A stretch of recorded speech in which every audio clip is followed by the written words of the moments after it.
Então, boa noite. A gente continua o capítulo 6, que são aplicações de integral.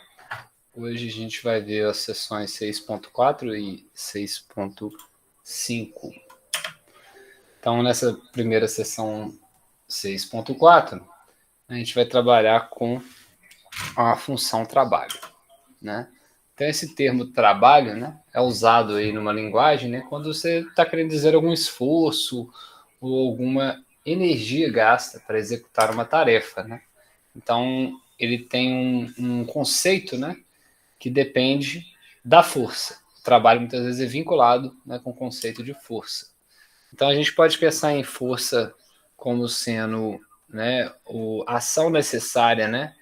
Você vai forçar ou empurrar ou puxar sobre algum objeto para movê-lo, né, ou que seja para sustentá-lo, né? Então, em geral, né, se esse objeto sofrer uma força, ele vai sofrer uma aceleração, né? E aí isso é dado pela segunda lei de Newton, F igual a ma.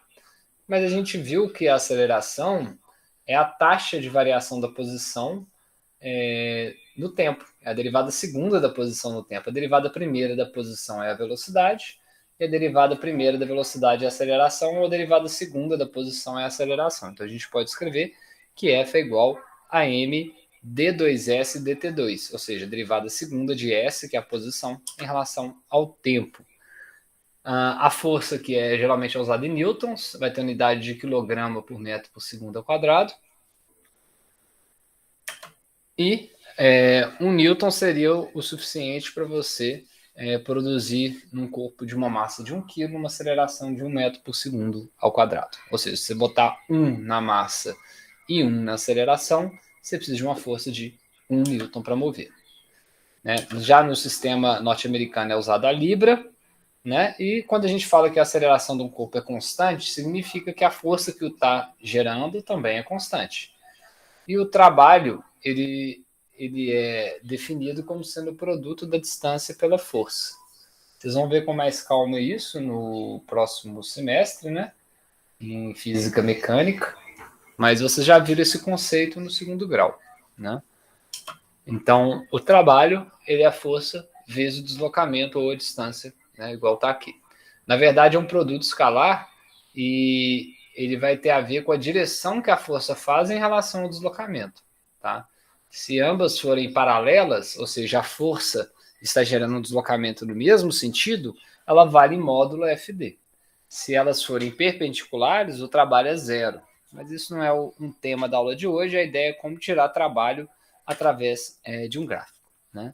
Então, se a gente usa a força em newtons e a distância em metros, o trabalho vai ser dado em joule, ou seja, a mesma edição, a mesma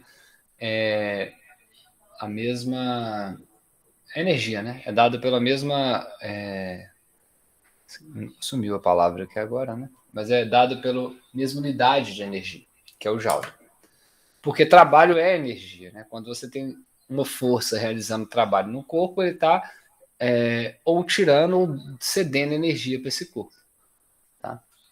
Já a unidade, se F, né, se a força foi dada em libras, né, e D foi dado em pés, então o trabalho, que vai ser libra-pé, equivale a 1,36 joules. Mas vocês não vão ter que se preocupar com essa transformação de unidades, não. Isso aqui é mais para vocês saberem. Então, no exemplo 1, quanto trabalho exercido ao levantar um livro de 1,2 kg do chão até uma carteira com altura de 0,7 metros, considere G igual a gravidade igual a 9,8. Quanto trabalho é feito levantando-se um peso de 20 libras a 6 pés do chão? Então, né, o trabalho é a força vezes o deslocamento. Então, a gente calcula a primeira força peso, é a massa de 1,2 vezes a gravidade. E a equação 2 a gente encontra que essa força peso vezes a distância é o trabalho feito por ela. Tá? Aqui tem, tá bem, vamos falar assim, tá bem simples, né, a forma que ele está passando aqui, porque quando você, né, que é a pergunta daqui, quando você levanta um livro, né, o trabalho que é feito, né, pela pessoa é positivo, porque a pessoa está subindo, né, esse livro. Mas o trabalho feito pela força-peso é negativo, porque você está movendo o corpo para cima e a força-peso aponta para baixo. Mas a gente não vai entrar em detalhes disso, não. E se a força foi dada em 20 libras vezes 6 pés, vai dar 120 libras pés, que é a unidade, né, inglesa lá para energia. Tá?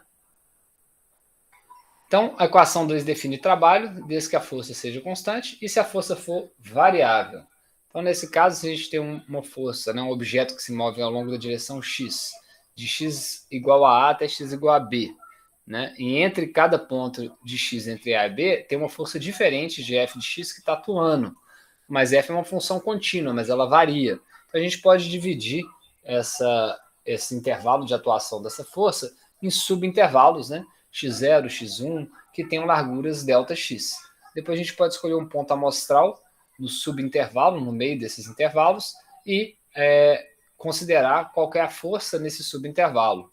Então, se n for muito grande, esse nzinho, e essa largura for muito pequena, a gente vê que a gente vai estar próximo de uma aproximação real. Né? Em outras palavras, né, o trabalho, ou a função, né, ela vai ser praticamente constante no intervalinho ΔX que a gente está olhando, e a gente pode aproximar o trabalho total como sendo a soma desses pedacinhos, desses retângulozinhos infinitesimais. Tá? Então, para essa aproximação, né, torna-se cada vez melhor quando n cresce. Então, o trabalho feito de um objeto que vai de A para B é o limite, né, daquele somatório para quando n tende ao infinito. Então, a gente pode pegar a nossa equação lá do lado 3, que é uma soma de Riemann, e fazendo o limite dele, a gente chega na integral. Ou seja, o trabalho é o limite quando n tende ao infinito da soma de retângulozinhos, que são áreas, e essas áreas são o trabalho, ou você pode fazer a integral da função f de x ao longo do deslocamento em x, e a área dessa curva vai ser o trabalho. Tá? Deixa eu tentar fazer um desenho para vocês entenderem isso melhor. Num caso mais clássico, né? Vocês devem ter visto no segundo grau, talvez, né? Que o trabalho feito por uma mola, né? Pela ação, né? De uma... Eu vou voltar um pouco aqui, né? A força feita por uma mola é menos kx. É isso? A força restauradora, né? Se eu tenho uma mola aqui, então, né? Aqui era a posição de equilíbrio dela. E eu estico ela até aqui, né? Ao puxar essa mola para uma certa amplitude, vai aparecer uma força restauradora, que essa força é ficar aqui, que é proporcional a esse deslocamento x que ela teve. Né? Se você faz um gráfico, então, de força por deslocamento, ó, força por deslocamento, onde essa força depende de x, então ela é função de x, e esse deslocamento eu posso usar a variável x. No caso da mola, que a força é diretamente proporcional ao deslocamento, ela vai ter esse comportamento. Né? Aumentou o deslocamento, proporcionalmente aumenta a força. E o que seria a área desse gráfico? Que é isso aqui que a gente está calculando. Ó. Nessa integral eu estou indo de A até B. F é a minha função aqui, né? F de x que ele está chamando ali. E o que eu estou calculando na integral de A a B ao longo de dx, né? Que são esses subintervalos. Eu estou calculando a área abaixo do gráfico. Né? Então, aquela ideia que a gente viu anterior é separar desse limite, é separar isso daqui em intervalos ΔX, usar aquele ponto amostral xi asterisco aqui, né? Que é exatamente no ponto médio, e no limite que esses retângulozinhos aqui tendem a infinito, ele vai tender até a área total. E essa área que a gente tem aqui dentro, ó, essa área é o trabalho. Tá? E como é que essa área é? É base vezes altura dividido por 2, porque é um triângulo retângulo, né? Então a gente poderia considerar que isso aqui vai ser o quê? É Fx sobre 2. Né? Seria a força vezes deslocamento sobre 2. Mas o que é a força? A força é Kx, né? Ou menos Kx, na primeira interpretação, sobre x sobre 2. Então, o trabalho feito por uma força elástica é igual a meio de Kx ao quadrado. Isso aí vocês já devem ter visto. Então, só para vocês entenderem que ao calcular o trabalho feito por uma força ao longo de um deslocamento, a gente está calculando uma área. E essa área é o trabalho. Tá? Exemplo. Alguma dúvida?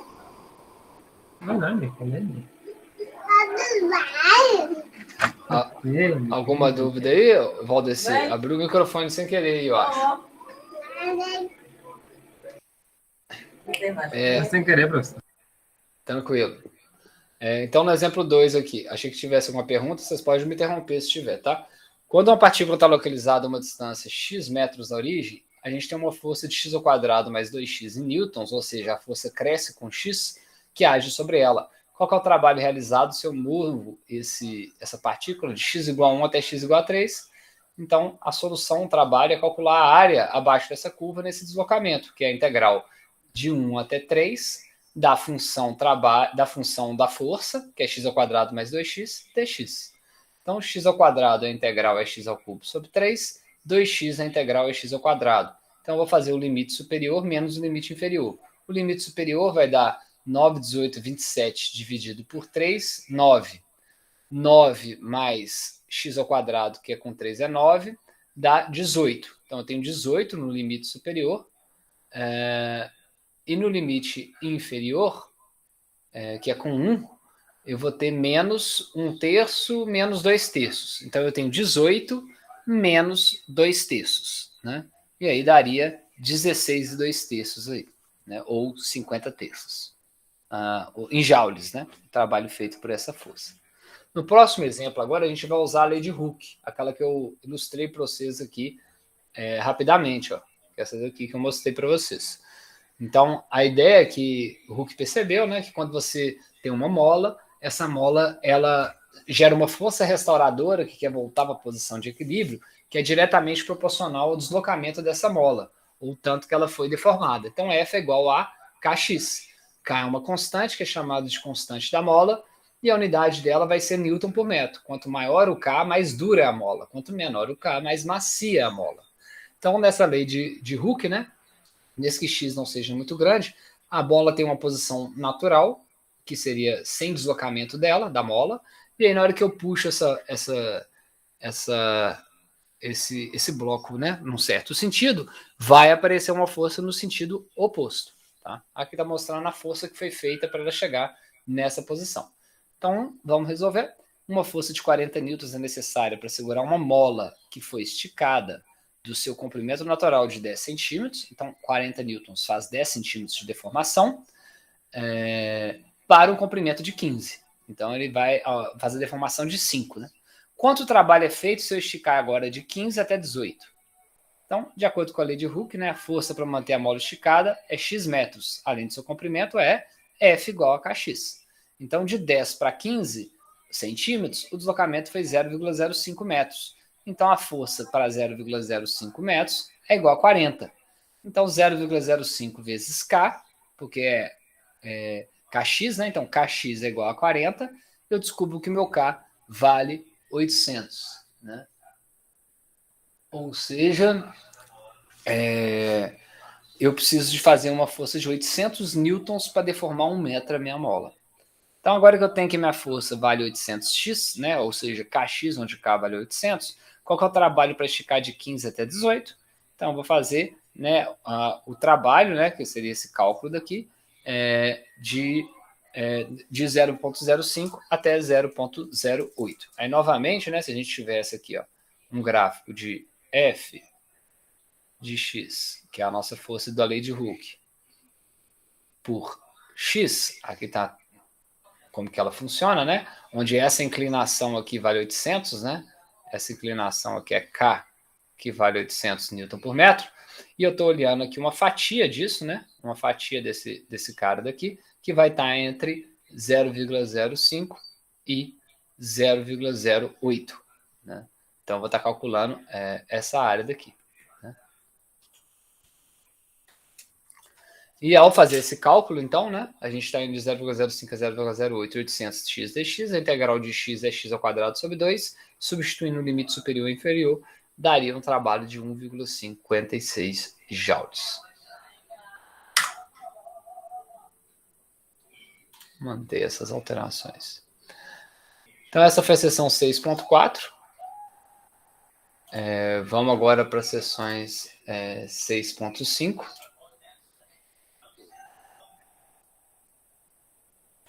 Eu vou salvar o PDF dela aqui.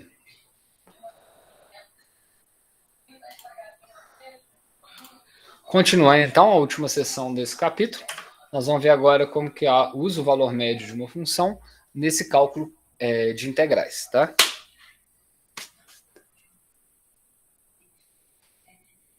Cheio de bichinho de luz.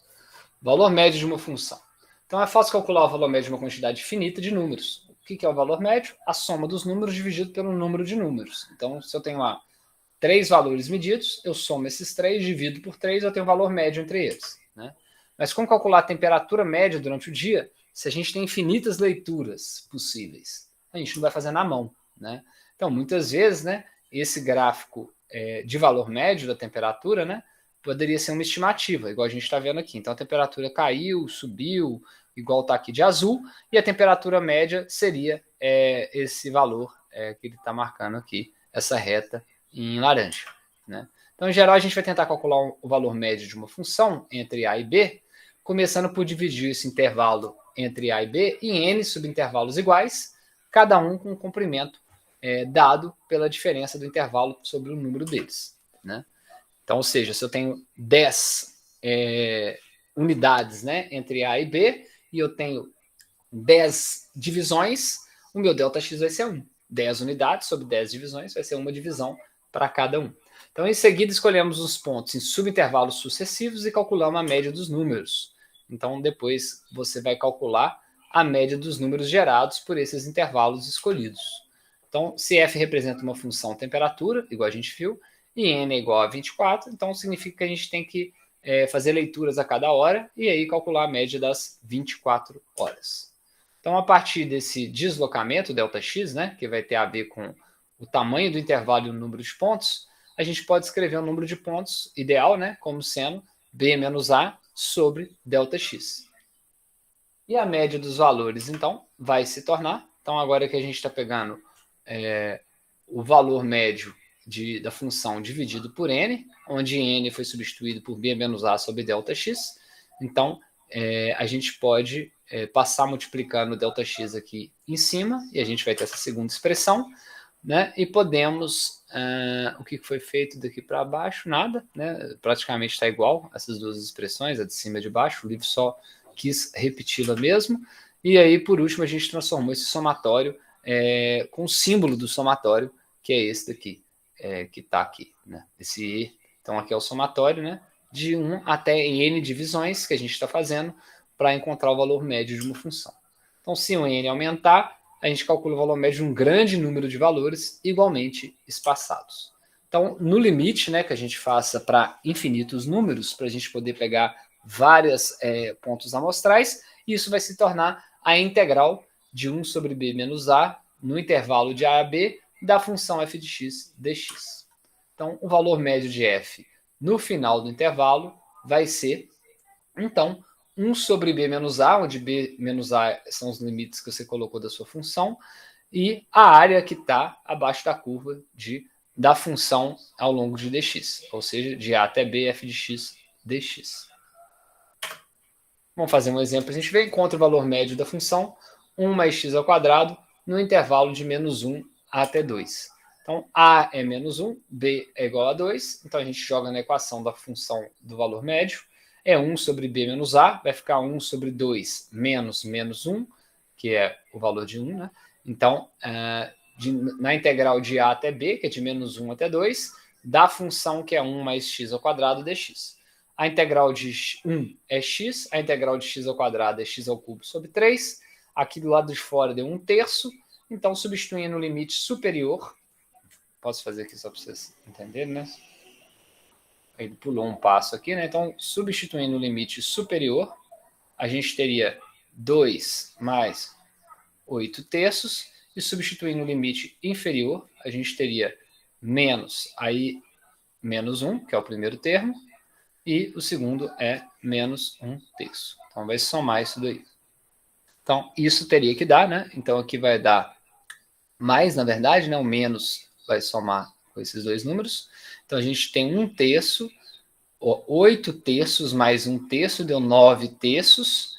9/3 dividido por 3 é 3, 4, 5, 6 dividido por 3 é igual a 2. Então, só para vocês entenderem que esse daqui é feito no limite superior, com x igual a 2, e esse termo é igual a menos o limite inferior, que é com x igual a menos 1.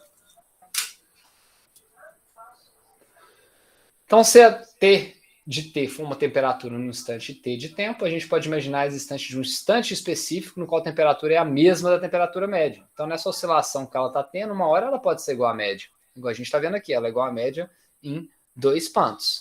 Antes do meio-dia aqui e próximo antes da meia-noite.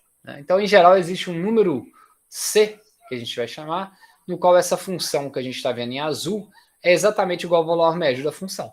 Ou seja, né, qual que vai ser esse valor de C para a função nossa alcançar o valor médio. Então, o seguinte teorema diz que isso é verdade para funções contínuas. Então, no teorema do valor médio para integrais, né, se a função for contínua no intervalo fechado de A até B, existe um número C que nesse intervalo fechado ela é igual ao valor médio, né, quando você substitui o valor de C na função. Tá? Então, esse teorema fala que é uma consequência, então, do teorema do valor médio, né, que vem derivado do teorema fundamental do cálculo. Então, a interpretação geométrica desse teorema do valor médio para integral é que as funções que são positivas em f, existe um número C, tal que esse retângulo dessa base AB e a altura f de C tem a mesma área que a região sob o gráfico de f até A até B. O que é isso, então? Então, a ideia, né? Então, a nossa função original está aqui, ó, de azul, e a gente tem um certo ponto dessa função, ó, que está marcado aqui, que é o ponto C, aonde a nossa função em azul tem o mesmo valor do valor médio, né? Exatamente aqui, né? Então, o que significa isso? Significa que se eu pegar a metade do que ficou aqui para trás desse valor e colocar no que está na frente aqui, ó, eu vou preencher e vai ficar tudo reto. Ou seja, ele acha exatamente, na hora que você acha o valor onde a função é igual ao valor médio, significa que os pontos entre A e C, que estão acima do valor médio, se forem somados entre os pontos entre C e B, vai fazer com que esse cara fique no mesmo plano. Então era isso que eu queria passar para vocês hoje. Essas duas sessões são bem rapidinhas, né? O capítulo é muito pequeno, o capítulo 6. E aí eu vou ver se eu consigo ainda hoje passar para vocês a lista de exercícios para vocês fazerem final de semana, e na quinta e na sexta da semana que vem a gente dedicar